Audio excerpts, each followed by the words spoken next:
సందర్భంగా మరి పోల్పల్లి గ్రామంలో ముస్లిం మైనార్టీకి సంబంధించినటువంటి ఒక విద్యార్థి మరి మొన్న ఇంటర్మీడియట్ పాస్ అయ్యి అదేవిధంగా ప్రగతి ఇంజనీరింగ్ కాలేజీలో బీటెక్ చదువుకోవడానికి ఆ అమ్మాయి చాలా మెరిట్ తోటి పాస్ అయింది. మరి తల్లిదండ్రులందరూ కూడా పేదవారే. మరి అయినా సరే ఆ అమ్మాయి యొక్క తెలివితేటలకి మరి చదివించాలనే దృక్పథంతో మరి గంటా నరసింహ గారు పెద్దలందరూ కూడా నా దృష్టికి తీసుకురావడం జరిగింది.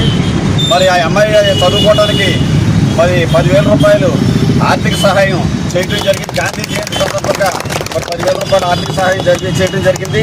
మరి గంటా నరసింహ గారు మన పెద్దలందరి చేతుల మీదుగా మరి ఆ అమ్మాయికి అందించడం జరిగింది విషయాన్ని సందర్భంగా తెలియజేస్తారు.